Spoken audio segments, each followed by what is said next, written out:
Hello everyone. चलिए next topic जो हम डिस्कस करने वाले हैं आज के इस वीडियो में वो है ड्रेनेज सिस्टम। मतलब भारत की इम्पॉर्टेंट रिवर को और उनके नेटवर्क को हम डिटेल में डिस्कस करने वाले हैं। बहुत ही इंपॉर्टेंट वीडियो है। अक्सर एग्जाम के अंदर हमको रिवर से रिलेटेड क्वेश्चन देखने को मिलता ही है। तो जितनी इन्फॉर्मेशन मैं आपको इस वीडियो में दे रहा हूँ सफिशिएंट इन्फॉर्मेशन है। बस अच्छे से आप ध्यान से इस लेक्चर को देखिएगा। मैंने कोशिश करी है कि मैप के माध्यम से सारी चीज़ें आपके दिमाग में सेट हो जाए, क्योंकि यहाँ पर हम रिवर को कोई ट्रिक से याद नहीं कर सकते हैं।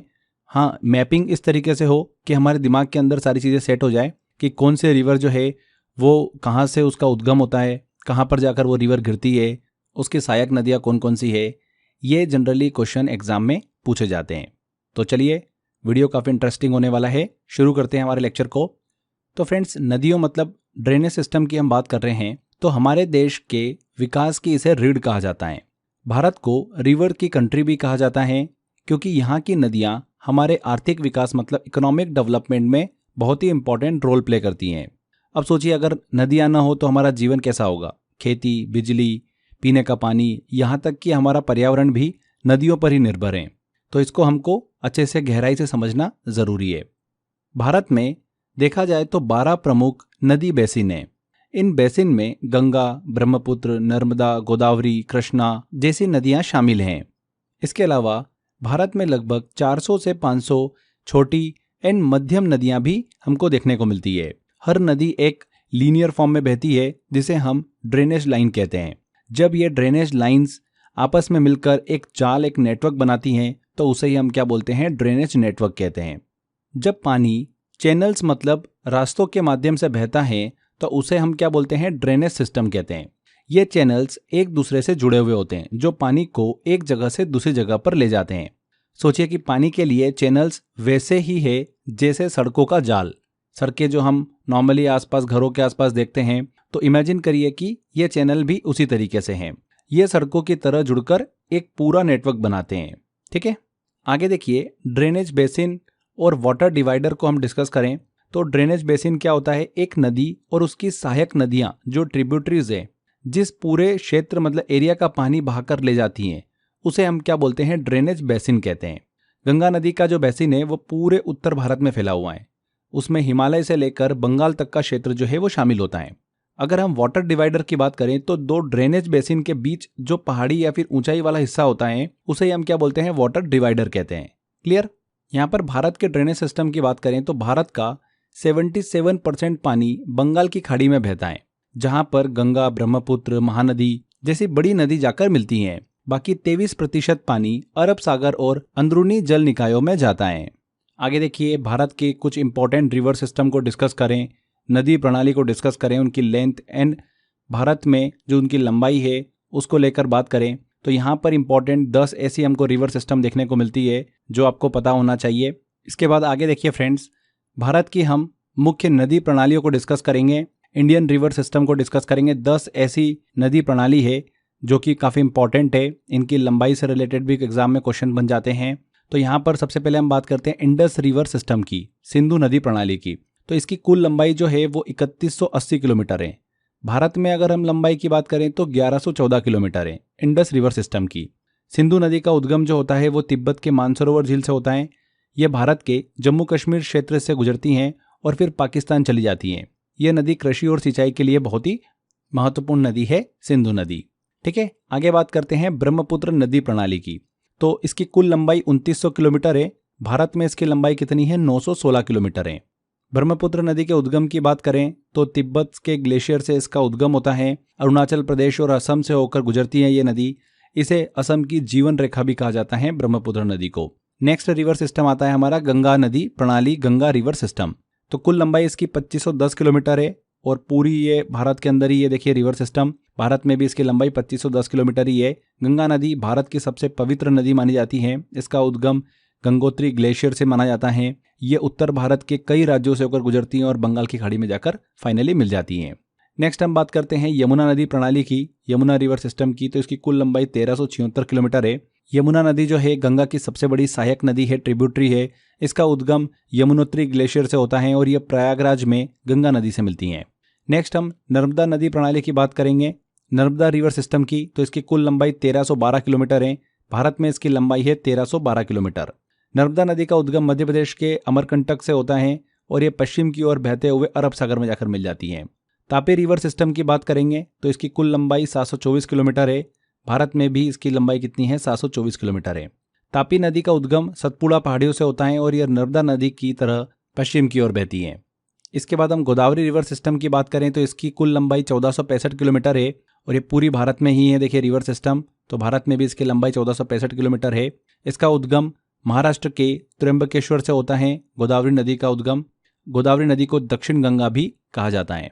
कृष्णा रिवर सिस्टम की बात करते हैं इसके बाद, तो कुल लंबाई 1400 किलोमीटर है इसकी। भारत में भी इसकी लंबाई कितनी है? 1400 किलोमीटर है। कृष्णा नदी का उद्गम जो होता है वो महाराष्ट्र के महाबलेश्वर से होता है। कर्नाटक, आंध्र प्रदेश और तेलंगाना से होकर ये नदी बहती है। नेक्स्ट कावेरी रिवर सिस्टम की बात करते हैं तो 805 किलोमीटर का इसकी कुल लंबाई है। भारत में भी इसकी लंबाई कितनी है? 805 किलोमीटर ही है। कावेरी नदी का उद्गम कहाँ से होता है? कर्नाटक के ब्रह्मगिरी पहाड़ी से हमको देखने को मिलता है। ये नदी तमिलनाडु में बंगाल की खाड़ी में जाकर मिल जाती है।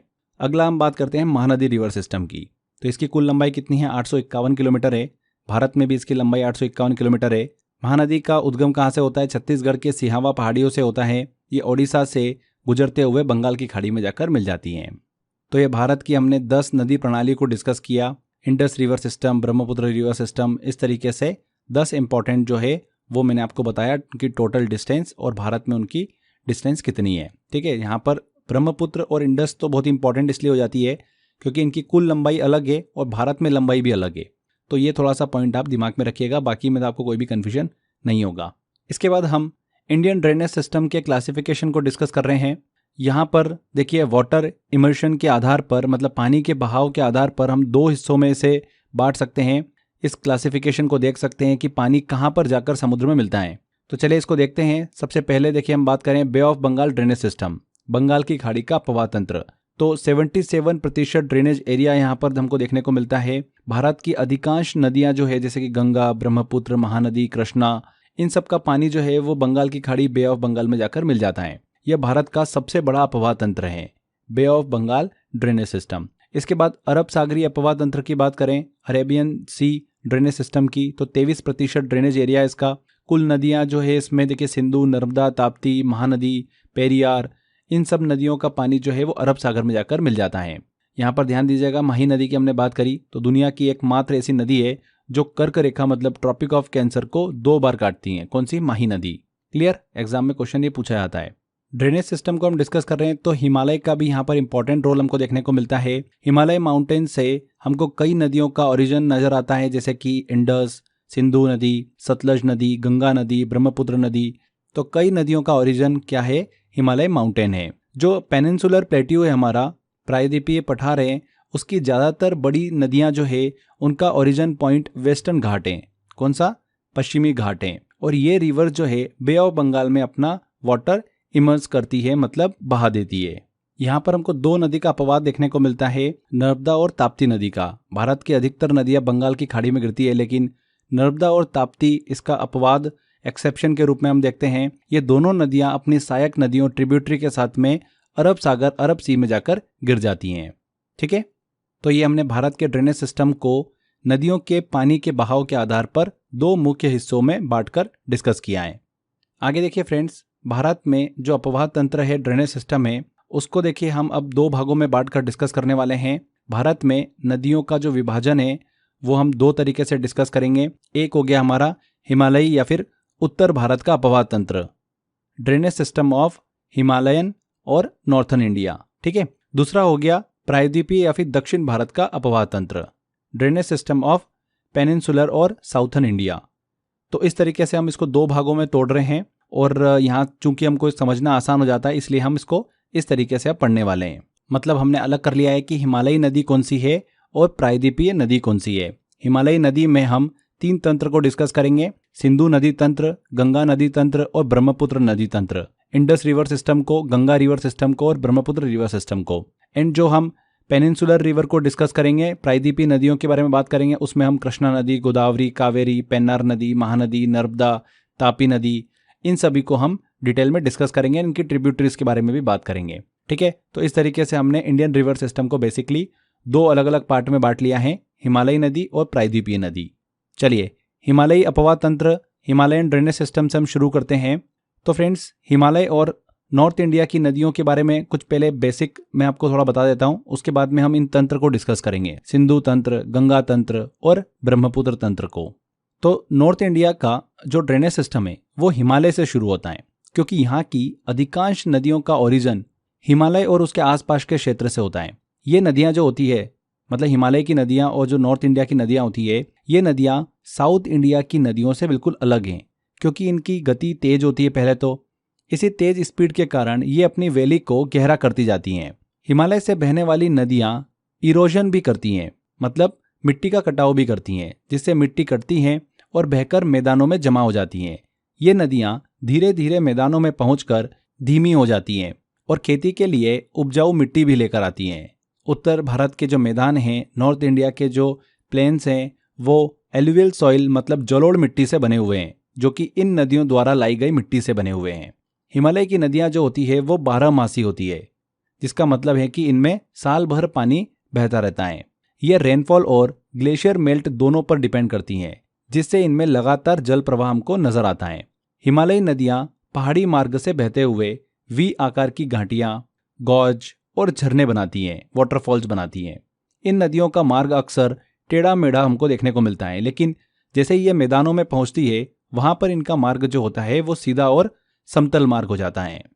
हिमालय से निकलने वाली अगर नदियों की बात करें तो सिंधु नदी है, सतलज नदी है, ब्रह्मपुत्र नदी है, गंगा नदी और उसकी सहायक नदियां भी है। बट यहाँ पर हमको एक स्पेशल नदी देखने को मिलती है, कोसी नदी। कोसी नदी को बिहार का शोक कहा जाता है। क्यों कहा जाता है? क्योंकि यह बार बार अपना मार्ग बदलती हैं और साथ में बाढ़ भी लेकर आती हैं, इसीलिए इसे बिहार का शोक कहा जाता है। तो हिमालय से निकलने वाली जो नदियां हैं वो खेती एग्रीकल्चर के लिए उपजाऊ मिट्टी लेकर आती हैं, हाइड्रो पावर मतलब बिजली उत्पादन में मदद करती हैं, इसी के साथ साथ में एनवायरमेंट मतलब पारिस्थितिक तंत्र को संतुलित करने में भी हेल्प करती हैं। तो ये हमने कुछ बेसिक इन्फॉर्मेशन कवर करी नॉर्थ इंडिया मतलब हिमालय की नदियों से रिलेटेड। अब हम यहाँ पर तंत्र को डिस्कस करेंगे, हिमालयी अपवाह तंत्र की नदियों के तंत्र। सबसे पहले हम बात करते हैं इंडस रिवर सिस्टम को, सिंधु नदी तंत्र को। तो सिंधु नदी तंत्र की बात कर रहे हैं, जो कि दुनिया के सबसे बड़े और महत्वपूर्ण नदी तंत्रों में से एक है। ये न केवल भारत बल्कि पाकिस्तान के लिए भी बहुत जरूरी है। इस रिवर सिस्टम में इंडस रिवर मतलब सिंधु नदी और उसकी ट्रिब्यूटरीज आती है, जैसे कि झेलम, चिनाब, रावी, ब्यास, सतलुज। इन सभी को पंचनद के नाम से भी जाना जाता है। ये रिवर सिस्टम वर्ल्ड की सबसे बड़ी रिवर बेसिन में से एक है। जम्मू और कश्मीर, हिमाचल प्रदेश एंड भारत के पंजाब स्टेट में इंडस बेसिन का 1/3 से अधिक पार्ट स्थित है और बाकी हिस्सा पाकिस्तान में स्थित है। इसका टोटल एरिया 11,65,000 वर्ग किलोमीटर है और इंडिया में इसका एरिया है 3,21,289 वर्ग किलोमीटर। मतलब मैक्सिमम पोर्शन जो है वो पाकिस्तान में है सिंधु नदी तंत्र का। इंडस, सतलज, ब्यास, रावी, चिनाब और झेलम ये इंडस रिवर सिस्टम की मेजर रिवर्स हैं। यहाँ पर हम इन एक एक करके रिवर को भी डिस्कस करते हैं। सबसे पहले हम सिंधु नदी की बात करते हैं। तो सिंधु नदी इंडस रिवर की टोटल लेंथ कितनी है? 2880 किलोमीटर है, लेकिन इंडिया में इसकी लेंथ जो है वो केवल 1114 किलोमीटर ही है। इंडिया में यह हिमालय की रिवर्स में से सबसे वेस्टर्न रिवर है, मतलब सबसे पश्चिमी रिवर है। सिंधु नदी का उद्गम तिब्बत के कैलाश पर्वत के पास बुखारचू ग्लेशियर से होता है। तिब्बत में इसे सिंगी खम्बन और शेर मुख के नाम से जाना जाता है। ये नदी जम्मू और कश्मीर में लद्दाख और जास्कर रेंज में बहती हैं। ये नदी लेह में जाकर जास्कर नदी से जाकर मिल जाती हैं। सिंधु नदी को जो जल मिलता है वो हिमालय, लद्दाख, जास्कर और कैलाश के ग्लेशियरों से मिलता है। इसकी अगर हम सहायक नदियों को, ट्रिब्यूटरी को डिस्कस करें सिंधु नदी की, तो ऊपरी वाले भाग में श्योक, गिलगित, जास्कर, हुंजा, नुब्रा, शिगार, गास्टिंग और द्रास नदी आकर ऊपरी भाग से इसमें मिलती हैं। निचले भाग से सतलुज, व्यास, रावी, चिनाब और झेलम नदी इसमें आकर मिलती हैं। दाएं किनारे पर ध्यान रखिएगा फ्रेंड्स, खुर्रम, तोची, गोमल, झाबे और कंदर नदी भी आकर इसमें मिलती हैं। सिंधु नदी की बात कर रहे हैं हम, तो यहाँ पर इंडस वाटर ट्रीटी भी हम डिस्कस करेंगे, जो कि बहुत ही महत्वपूर्ण है। यहाँ पर फ्रेंड्स देखिए, 19 सितंबर 1960 को भारत और पाकिस्तान के बीच में सिंधु नदी को लेकर सिंधु जल समझौता हुआ था, इंडस वाटर ट्रीटी। ये समझौता क्या था, इसको भी डिस्कस करेंगे। इस समझौते में भारत के प्रधानमंत्री जवाहरलाल नेहरू और पाकिस्तान के राष्ट्रपति अयूब खान ने हस्ताक्षर किए थे। यहाँ पर देखिए, 3 पूर्वी नदियां जो थी, ब्यास, रावी और सतलुज, इनका नियंत्रण इस ट्रीटी के तहत भारत को दिया गया। इसके अलावा जो 3 नदियां थी, सिंधु, चिनाब और झेलम नदी, इनका नियंत्रण पाकिस्तान को दिया गया। भारत केवल 20% पानी का उपयोग कर सकता है, जबकि पाकिस्तान जो है वो 80% पानी का उपयोग करता है। भारत में फ्रेंड्स ये पानी पंजाब, हरियाणा और राजस्थान के दक्षिण पश्चिमी हिस्सों में सिंचाई के लिए उपयोग होता है। तो ये अभी हमने सिंधु नदी को डिस्कस किया। सिंधु नदी के बाद में हमने इंडस वाटर ट्रीटी को भी अच्छे से डिस्कस किया है। आगे देखिए इसके ट्रिब्यूटरी डिस्कस करते हैं सिंधु नदी की। तो सबसे पहले बात करते हैं झेलम नदी की। झेलम नदी जो है ये सिंधु नदी की एक सहायक नदी है जो कश्मीर घाटी के दक्षिण पूर्वी भाग में पीर पंजाल पर्वत में स्थित वेरीनाग के पास शेषनाग झरने से निकलती हैं। पाकिस्तान में प्रवेश करने से पहले यह नदी श्रीनगर और वुलर झील से बहते हुए एक बहुत ही संकीर्ण मतलब छोटे और गहरे घाटी से गुजरती हैं। पाकिस्तान में ये झांग के पास चिनाब नदी में जाकर मिल जाती हैं। इस नदी की लंबाई की बात करें तो 725 किलोमीटर इसकी लंबाई है। झेलम नदी के द्वारा ही कश्मीर की घाटियों का निर्माण हुआ है। ये पंजाब क्षेत्र की 5 नदियों में सबसे पश्चिमी नदी है, मतलब सबसे वेस्टर्न रिवर है। आगे देखिए भारत की जो सबसे बड़ी मीठे पानी की झील है वुलर झील, उसका निर्माण झेलम नदी के द्वारा ही होता है। झेलम नदी के किनारे श्रीनगर स्थित है। कौन सा शहर स्थित है? श्रीनगर। इस नदी की सहायक नदियों की बात करें तो किशनगंगा नदी, जिसे नीलम नदी के नाम से भी जाना जाता है, कुम्हार नदी, पुंछ नदी और करवेस नदी है। झेलम नदी पर अगर चल रही परियोजनाओं की बात करें तो किशनगंगा परियोजना चल रही है, तुलबुल परियोजना एग्जाम में पूछा आता है, ये उरी परियोजना हमको देखने को मिलती है। तो 3 परियोजना हमको देखने को मिलती है झेलम नदी पर। ध्यान रखिएगा ये 3 प्रोजेक्ट। आगे बढ़ते हैं। अब बात करते हैं हम चेनाब नदी की, जिसे अस्किनी रिवर के नाम से भी जाना जाता है। यह सिंधु नदी की सबसे बड़ी सहायक नदी है जो चंद्र और भागा नामक 2 धाराओं के मिलने से बनती है। ये धाराएं जो है हिमाचल प्रदेश में केलोंग के पास तांडी में आकर आपस में मिल जाती हैं। इसीलिए इस नदी को चंद्रभागा के नाम से भी जाना जाता है। एग्जाम में पूछा जाता है चंद्रभागा के नाम से इनमें से किस नदी को जाना जाता है, तो चेनाब नदी को। पाकिस्तान में प्रवेश करने से पहले भारत में इस नदी की लंबाई कितनी है? 1180 किलोमीटर है। अगर हम चेनाब नदी की ट्रिब्यूटरीज की बात करें तो मारसुंदर नदी है, रावी नदी, सोहल नदी, बुटनाल नदी, तिरोट नदी, मुनावर वाली नदी, मियार नाला नदी, सेचर नाला नदी और झेलम नदी, ये इसके ट्रिब्यूटरी रिवर हैं। चेनाब नदी पर चल रही अगर इंपॉर्टेंट प्रोजेक्ट और परियोजनाओं की बात करें तो दुलस्ती परियोजना, सलाल परियोजना, बल्गीहार परियोजना, पाकलदुल परियोजना और चनानी परियोजना, तो ये प्रोजेक्ट चल रहे हैं चेनाब नदी पर। आगे बात करते हैं अगली ट्रिब्यूटरी सिंधु नदी की, जो कि है रावी नदी। ये सिंधु की एक अन्य महत्वपूर्ण सहायक नदी है जो हिमाचल प्रदेश के कुल्लू पहाड़ी में स्थित रोहतांग दर्रे के पश्चिमी भाग से निकलती हैं। आगे बढ़ते हुए चंबा घाटी से होकर बहती हैं। इस नदी की कुल लंबाई की बात करें तो 725 किलोमीटर है। रावी नदी हिमाचल प्रदेश, जम्मू कश्मीर और पंजाब से होते हुए भारत और पाकिस्तान की सीमा पर बहते हुए चिनाब नदी में जाकर मिल जाती हैं। रावी नदी पर चल रही परियोजना प्रोजेक्ट की बात करें तो चमेरा परियोजना, रंजित सागर परियोजना और शाहपुर कंडी परियोजना हमको देखने को मिलती हैं। शाहपुर कंडी तो एग्जाम में क्वेश्चन पूछा गया था, इसलिए ध्यान रखिएगा इस चीज को। आगे बात करते हैं अगली, देखिए ट्रिब्यूटरी आती है हमारी व्यास नदी, जिसे बिपाशा के नाम से भी जाना जाता है। यह सिंधु की एक बहुत ही महत्वपूर्ण सहायक नदी है जो कि समुद्र तल से 4000 मीटर की ऊंचाई भी जाना जाता है। यह सिंधु की एक बहुत ही महत्वपूर्ण सहायक नदी है जो कि समुद्र तल से 4000 मीटर की ऊंचाई पर रोहतांग दर्रे के पास में व्यास कुंड से निकलती है। व्यास नदी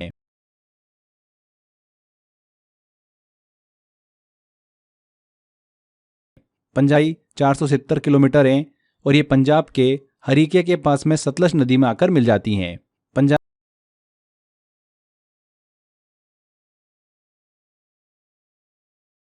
परियोजना और पंडो परियोजना हमको देखने को मिलती हैं। आगे बढ़ते हैं, सिंधु नदी की अगली सहायक नदी डिस्कस करते हैं सतलज नदी, जिसे शतुद्री के नाम से भी जाना जाता है। सतलज नदी भारत की महत्वपूर्ण नदियों में से एक है। सिंधु नदी तंत्र की यह सबसे लंबी सहायक नदी है, ट्रिब्यूटरी है। सतलज नदी की बात करते हैं तो इसका ओरिजिन होता है तिब्बत में स्थित मानसरोवर झील के पास में राक्षस ताल से। यह समुद्र तल से लगभग 4555 मीटर की ऊंचाई पर स्थित है। तिब्बत में इसे लांगचेन खंबाब के नाम से जाना जाता है। किस नाम से? लांगचेन खंबाब। एग्जाम में पूछा गया था, ये पॉइंट ध्यान रखिएगा। इसकी देखिए लंबाई और इसके फ्लो पाथ को डिस्कस करें तो सतलज नदी की कुल लंबाई 1450 किलोमीटर है। यह सिंधु नदी तंत्र की सबसे लंबी सहायक नदी है। यहाँ पर देखिए इसके अगर हम फ्लो पाथ को डिस्कस करें तो शिपकिला दर्रा जो है यहाँ से ये भारत के अंदर मतलब हिमाचल प्रदेश में प्रवेश करती है। भारत में प्रवेश करने से पहले लगभग 400 किलोमीटर तक भारत तिब्बत सीमा के साथ साथ बहती हैं। हिमाचल प्रदेश में ये भारत के अंदर मतलब हिमाचल प्रदेश में प्रवेश करती है। भारत में प्रवेश करने से पहले लगभग 400 किलोमीटर तक भारत तिब्बत सीमा के साथ साथ बहती हैं। हिमाचल प्रदेश में यह नदी के पास हिमालय और जास्कर रेंज को काटते हुए गहरी घाटियों मतलब डीप जॉर्ज का निर्माण करती हैं। इसके बाद ये पंजाब के मैदानों में एंटर कर जाती हैं और ब्यास नदी से हरिके के पास में जाकर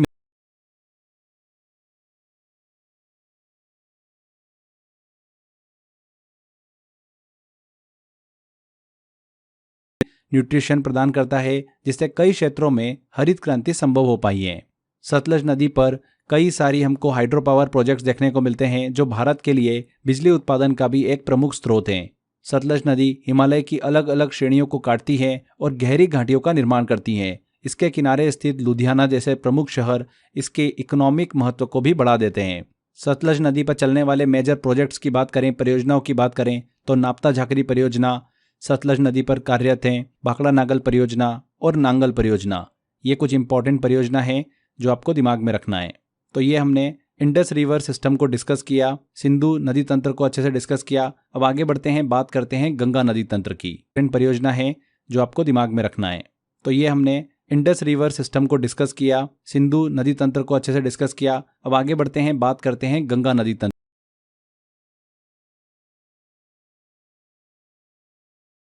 विस्तृत सांस्कृतिक महत्व, ब्रॉड कल्चरल सिग्निफिकेंट के दृष्टिकोण से अगर हम बात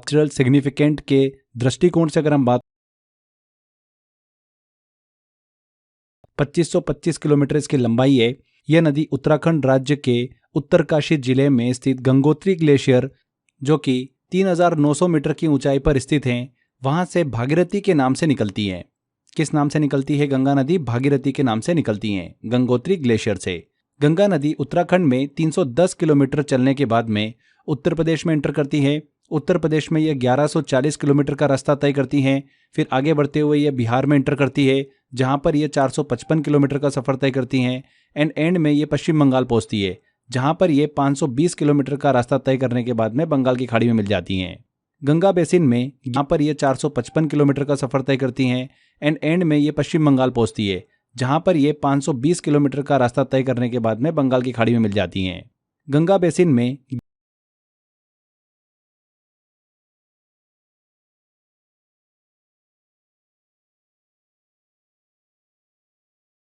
गंगा नदी जब अपनी यात्रा शुरू करती है तो यह बहुत ही सेंट्रल हिमालय और लेसर हिमालय नामक दो पर्वत श्रृंखलाओं से होकर गुजरती हैं। इन पर्वतों की ऊंचाई और कठोर चट्टानों के कारण नदी को जब अपनी यात्रा शुरू करती है तो यह बहुत ही सेंट्रल हिमालय और लेसर हिमालय नामक दो पर्वत श्रृंखलाओं से होकर गुजरती हैं। इन पर्वतों की ऊंचाई और कठोर चट्टानों के कारण नदी को से संकीर्ण घाटियां, यानी कि ऐसी जगह जहां पर पहाड़ों के बीच नदी का रास्ता बहुत ही सकरा मतलब पतला होता है। ऐसा लगता है जैसे कि नदी पहाड़ों को काटकर अपना रास्ता बना रही है। आगे बढ़ते हुए गंगा नदी उत्तराखंड के झला नामक स्थान के पास पहुंचती है, जहां पर इससे सियांग गंगा नदी आकर भागीरथी नदी से मिलती हैं। इस प्रकार ये दोनों नदियां एक साथ मिलकर गंगा नदी को और भी बड़ा और शक्तिशाली बना देती हैं। आगे चलकर भागीरथी नदी में भिलंगना नदी टहरी उत्तराखंड में, अलकनंदा नदी देवप्रयाग में आकर मिलती हैं और भागीरथी नदी और अलकनंदा नदी का जो सम्मिलित रूप होता है उसे ही गंगा नदी के नाम से जाना जाता है। भागीरथी नदी देवप्रयाग, अलकनंदा नदी देवप्रयाग में आकर मिलती हैं और भागीरथी नदी और अलकनंदा नदी का जो सम्मिलित रूप होता है उसे ही गंगा नदी के नाम से जाना जाता है। भागीरथी नदी स्रोत जो है वो बद्रीनाथ के ऊपर स्थित सतोपंत ग्लेशियर माना जाता है। इस ग्लेशियर के पिघलने से ही अलकनंदा नदी का जन्म होता है। इस अलकनंदा नदी में कई छोटी छोटी नदियां और धाराएं आकर मिलती है, जो इसे और भी बड़ा और मजबूत बना देती है, जैसे कि धौली गंगा। धौली गंगा अलकनंदा नदी की ट्रिब्यूटरी है, जो कि जोशीमठ में आकर इससे मिलती हैं। ये अलकनंदा की एक प्रमुख सहायक नदी है। इसके अलावा विष्णु गंगा नदी विष्णु प्रयाग में आकर इससे मिलती है, जो कि अलकनंदा की एक बड़ी सहायक नदी है। अलकनंदा नदी के साथ जुड़ने वाली और भी नदियों की बात करें तो पिंडर नदी भी आती है। ये अलकनंदा में कर्णप्रयाग में आकर मिलती है। पिंडर नदी का स्रोत पिंडारी ग्लेशियर से होता है। ये अलकनंदा को और भी बहुत ही बड़ा और विशाल बना देती है। मंदाकिनी नदी भी अलकनंदा में रुद्रप्रयाग में आकर मिलती है। मंदाकिनी नदी का स्रोत केदारनाथ के पास स्थित ग्लेशियर से होता है। काली गंगा भी इसमें आकर मिलती हैं, जो कि रुद्रप्रयाग के पास में अलकनंदा से मिलती हैं। तो इतनी सारी नदियों के संगम होने के बाद में देवप्रयाग में भागीरथी नदी और अलकनंदा नदी आपस में मिलती हैं और गंगा का रूप ले लेती हैं। प्रयाग के पास में अलकनंदा से मिलती हैं। तो इतनी सारी नदियों के संगम होने के बाद में देवप्रयाग में भागीरथी नदी और अलकनंदा नदी आपस में मिलती हैं और गंगा का रूप ले लेती हैं। भागीरथी नदी का हमने स्रोत डिस्कस किया, सोर्स डिस्कस किया, जो कि है गंगोत्री ग्लेशियर, ठीक है, जो कि उत्तराखंड के उत्तरकाशी जिले में स्थित है। इसके बाद में गंगा नदी आगे बढ़ते हुए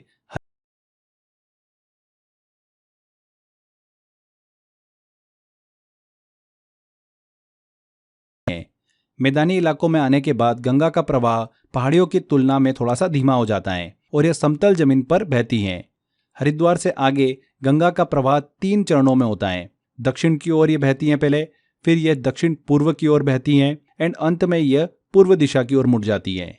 अपनी यात्रा के अंतिम चरण में गंगा नदी दक्षिण दिशा में मुड़ जाती हैं और ये 2 जल धाराओं में डिवाइडेड, पूर्व की ओर बहती हैं एंड अंत में यह पूर्व दिशा की ओर मुड़ जाती है। अपनी यात्रा के अंतिम चरण में गंगा नदी दक्षिण दिशा में मुड़ जाती हैं और ये 2 जल धाराओं में डिवाइडियों के उत्तर में बहती हैं। इन पहाड़ियों के पास से होकर गुजरते हुए ये पश्चिम बंगाल के फरक्का नामक स्थान पर पहुंचती हैं। फरक्का के पास गंगा नदी भारत की सीमा छोड़कर बांग्लादेश में इंटर कर जाती हैं। बांग्लादेश में गंगा नदी को पद्मा के नाम से जाना जाता है। यहाँ गंगा की धारा और ब्रह्मपुत्र की धारा मिलकर एक विशाल नदी का रूप ले लेती हैं। गंगा और ब्रह्मपुत्र नदियों का मिलकर बांग्लादेश में समुद्र में मिलने से पहले ये जो नदी बनती है इसे मेघना नदी के नाम से जाना जाता है। किस नदी से? मेघना नदी से। यह संगम गंगा और ब्रह्मपुत्र का मिलकर बांग्लादेश में समुद्र में मिलने से पहले ये जो नदी बनती है इसे मेघना नदी के नाम से जाना जाता है। किस नदी से? मेघना नदी से। यह संगम का जो फॉर्मेशन ब्रह्मपुत्र की जलधाराओं को और भी बड़ा शक्तिशाली बना देता है। गंगा और ब्रह्मपुत्र नदियों के संगम से सुंदरबन डेल्टा का निर्माण हुआ है। सुंदरबन डेल्टा की बात करें तो इसका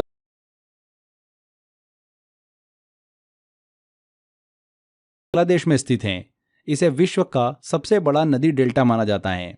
सुंदरबन डेल्टा का लगभग 2/3 भाग बांग्लादेश में है और शेष 1/3 भाग भारत में स्थित है।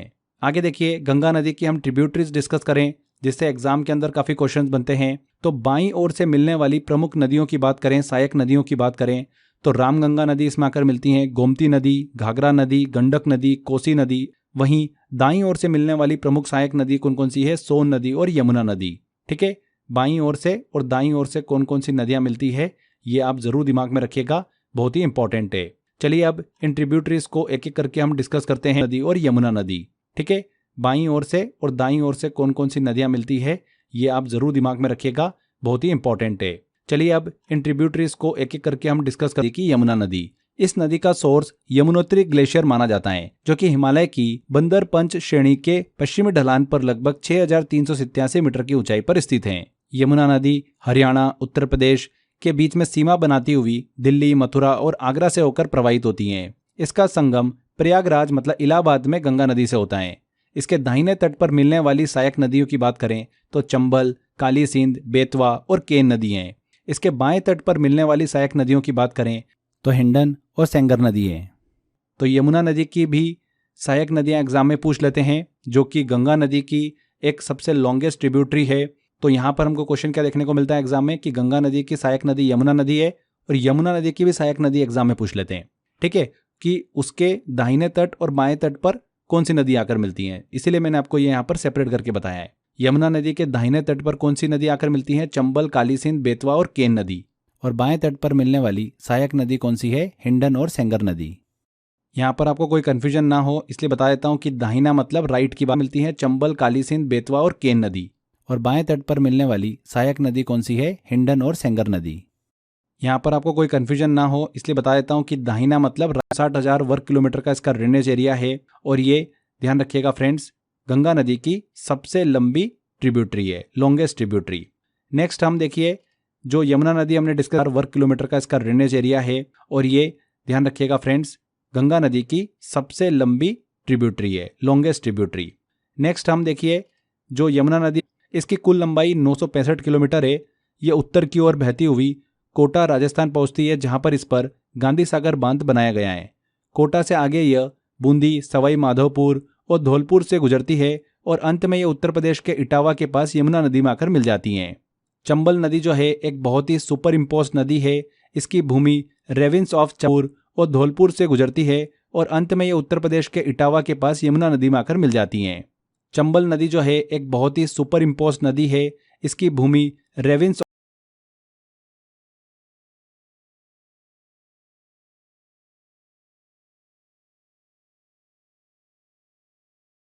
नदी दो धाराओं के मिलने से बनती हैं, काली गंडक और त्रिशूल गंगा। गंडक नदी नेपाल के मध्य वाले भाग से प्रवाहित होती हैं और फिर बिहार के चंपारण जिले में गंगा के मैदान में प्रवेश करने से बनती हैं, काली गंडक और त्रिशूल गंगा। गंडक नदी नेपाल के मध्य वाले भाग से प्रवाहित होती हैं और फिर बिहार के चंपारण जिले में गंगा के मैदान में प्रवेश कर सारी सहायक नदियां हैं, जैसे त्रिशूली, सेतीबेरी, शारदा, राप्ती और शरयू नदी। घाघरा नदी मैदानों में प्रवेश करने के बाद में शारदा नदी से मिलती है, मतलब काली गंगा से मिलती है, और अंत में छपरा के पास गंगा नदी में विलीन हो जाती है।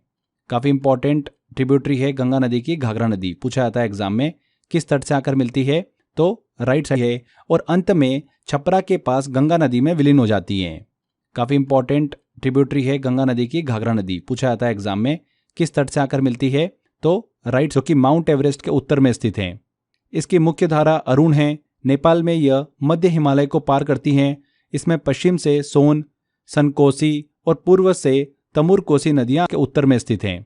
इसकी मुख्य धारा अरुण है। नेपाल में यह मध्य हिमालय को पार करती हैं। इसमें पश्चिम से सोन, सनकोसी और पूर्व से तमुर हैं, इसीलिए इस नदी को बिहार का शोक भी कहा जाता है। यह नदी भागलपुर बिहार के पास में गंगा नदी में आकर मिल जाती है। नेक्स्ट हम बात करते हैं अब रामगंगा नदी की। ये भी इंपॉर्टेंट ट्रिब्यूटरी है गंगा नदी की।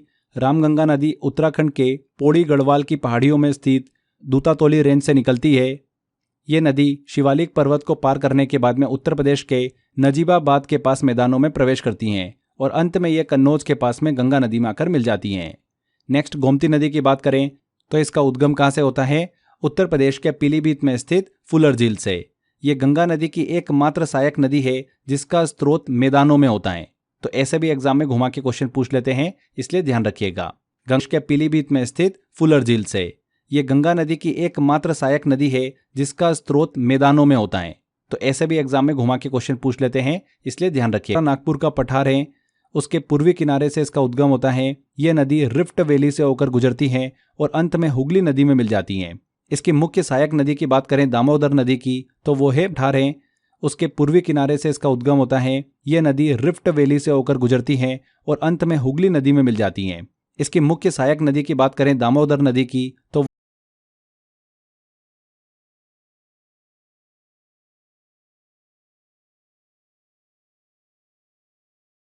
प्रदूषित नदी। नेक्स्ट बात करते हैं हम शारदा या फिर सरयू नदी की। यहां से भी एग्जाम में काफी क्वेश्चन बने हैं। शारदा नदी का उद्गम कहां से होता है, नेपाल हिमालय के मिलम ग्लेशियर से, जहां इसे गोरी गंगा कहा जाता है। किस नाम से जाना जाता है, गोरी गंगा। यह नदी भारत नेपाल सीमा के साथ बहती हुई बहराइच जिले में घाघरा नदी में मिल जाती हैं। शारदा नदी, सरयू नदी, ध्यान रखिएगा, इसे गोरी गंगा के नाम से जाना जाता है। अगली हम ट्रिब्यूटरी डिस्कस करते हैं सोन नदी। ये भी one of the most important है। सोन नदी गंगा नदी की दक्षिणी दिशा में स्थित एक बहुत ही बड़ी सहायक नदी है, ट्रिब्यूटरी है। यह मध्य प्रदेश के अमरकंटक पठार से निकलती हैं। अमरकंटक प्लेट्यू से इसका उद्गम होता है। इस प्लेट्यू के उत्तरी किनारे पर जलप्रपातों की श्रृंखला बनाते हुए ये नदी पटना के पश्चिम में आरा के पास में गंगा नदी में आकर मिल जाती हैं। इसकी मुख्य सहायक नदियां रिहंद और नॉर्थ कोयल नदी हैं। सोन नदी मध्य प्रदेश, उत्तर प्रदेश, झारखंड और बिहार में प्रवाहित होती हैं। तो यहाँ पर फ्रेंड्स हमने गंगा नदी तंत्र को बहुत अच्छे से डिस्कस किया है। मध्य प्रदेश, उत्तर प्रदेश, झारखंड और बिहार में प्रवाहित होती हैं। तो यहाँ पर फ्रेंड्स हमने गंगा नदी तंत्र को बहुत अच्छे साइड से आकर मिल रही है, कौन सी नदी लेफ्ट साइड से आकर मिल रही है, ये डिस्कस किया। और एक एक नदी को भी हमने डिटेल में डिस्कस किया और उसकी ट्रिब्यूटरी को लेकर हमने बात करी है। इसके बाद हम डिस्कस करते हैं ब्रह्मपुत्र नदी तंत्र को। ब्रह्मपुत्र नदी लेफ्ट साइड से आकर मिल रही है, ये डिस्कस किया। और एक एक नदी को भी हमने डिटेल में डिस्कस किया और उसकी ट्रिब्यूटरी को लेकर हमने बात करी है। इसके बाद हम डिस्कस करते हैं ब्रह्मपुत्र नदी तंत्र को। ब्रह्मपुत्र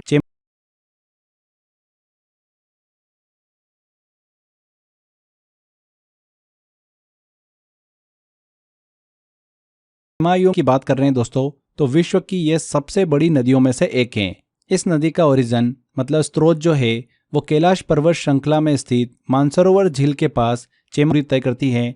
यहाँ पर फ्रेंड्स तिब्बत में इसे त्सांगपो के नाम से जाना जाता है। किस नाम से जाना जाता है? ब्रह्मपुत्र नदी को तिब्बत में त्सांगपो के नाम से जाना जाता है। एग्जाम में पूछा करती है। यहाँ पर फ्रेंड्स तिब्बत में इसे त्सांगपो के नाम से जाना जाता है। किस नाम से जाना जाता है? ब्रह्मपुत्र नदी को तिब्बत में त्सांगपो के नाम से जाना जाता है। लगभग 1100 किलोमीटर तक बहती है। ये नामचा बारवा पर्वत जो कि 7755 मीटर के पास में गहरी घाटी का निर्माण करती हैं। आगे चलकर ब्रह्मपुत्र नदी भारत में अरुणाचल प्रदेश से इंटर करती है। यह सादिया के पास में भारत में प्रवेश करती हैं। इसे अरुणाचल प्रदेश में दिहांग नदी के नाम से जाना जाता है। ब्रह्मपुत्र नदी को अरुणाचल प्रदेश में दिहांग कहा जाता है। यह नदी दिबांग और लोहित नदियों के साथ मिलकर असम के मैदानों में प्रवेश करती हैं और ब्रह्मपुत्र नदी कहलाती हैं। बांग्लादेश में इंटर करने पर इस नदी को जमुना कहा जाता है। यह नदी दिबांग और लोहित नदियों के साथ मिलकर असम के मैदानों में प्रवेश करती हैं और ब्रह्मपुत्र नदी कहलाती हैं। बांग्लादेश में इंटर करने पर इस नदी सुंदरबन डेल्टा का निर्माण करती हैं, जो कि हमने अभी डिस्कस भी किया था। ब्रह्मपुत्र नदी की सहायक नदियों को डिस्कस करें, ट्रिब्यूटरीज को डिस्कस करें तो बहुत सारी सहायक नदियां हैं। दाहिनी तरफ से इसकी सहायक नदी की बात करें, राइट हैंड साइड से, तो कामेंग नदी इंपॉर्टेंट है। जिया भरोली, मानस नदी ये वेरी वेरी इंपॉर्टेंट है।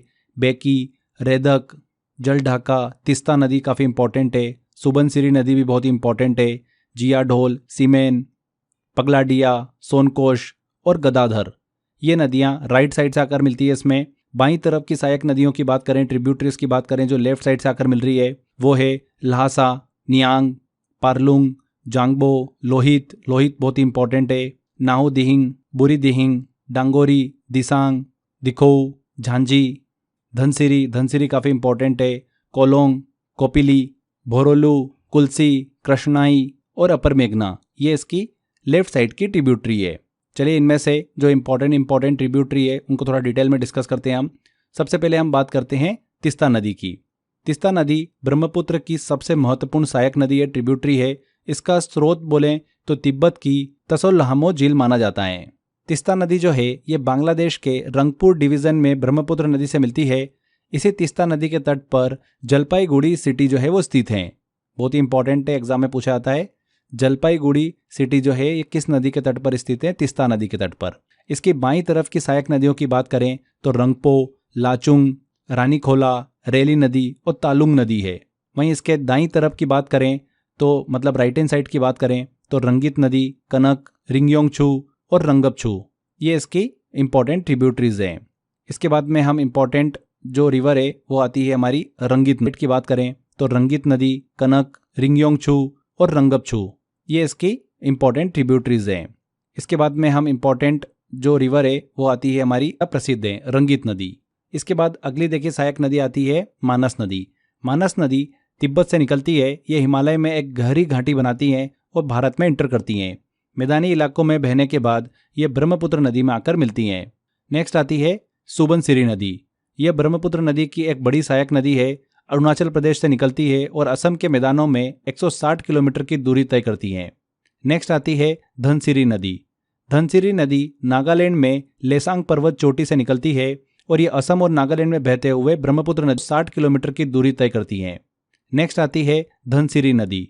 धनसिरी नदी नागालैंड में लेसांग पर्वत चोटी से निकलती है और ये असम और नागालैंड में बहते हुए ये मणिपुर में केंची मोड़ बनाती है और बांग्लादेश में इंटर कर जाती है। बांग्लादेश में इसे सुरमा नदी के नाम से जाना जाता है। ये अंत में पद्मा नदी में मिलती हैं और इनकी संयुक्त धारा मेघना नदी कहलाती हैं। बराक नदी किस में आकर मिल जाती हैं?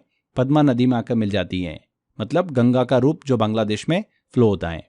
ठीक है, यहाँ पर एक इंपॉर्टेंट चीज ध्यान रखिएगा, ब्रह्मपुत्र नदी में दुनिया का सबसे बड़ा नदी द्वीप जो है माजुली द्वीप वो स्थित है। किस नदी में? ब्रह्मपुत्र नदी में।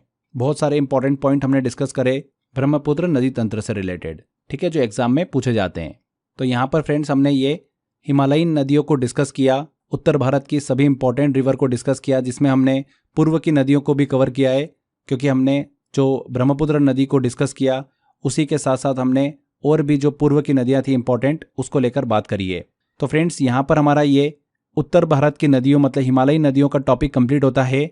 इसके नेक्स्ट पार्ट में, नेक्स्ट वीडियो में हम प्रायद्वीपीय नदियों को डिस्कस करेंगे, पेनिनसुलर रिवर सिस्टम को डिस्कस करेंगे, जहां पर हम मध्य भारत की नदियां और दक्षिण भारत की नदियों को लेकर बात करने वाले हैं।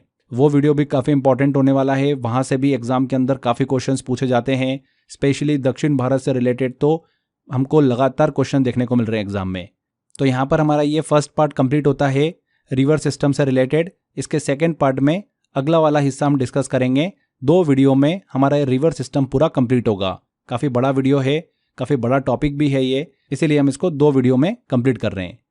यहाँ पर मैं आपको एक तरीका बता रहा हूँ जिससे कि आप इन रिवर सिस्टम को बहुत अच्छे से समझ सकते हो और अपने दिमाग में एक माइंड मैप बना सकते हो।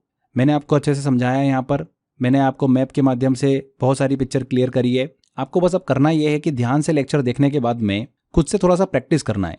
आप अगर 3-4 बार प्रैक्टिस कर लोगे ना, एक ब्लैंक पेपर ले लो, वहाँ पर आप इंडिया का मैप इमेजिन कर लो, बना लो उसको, और एक एक नदी तंत्र को आप क्या करो, ड्रॉ करो उसमें।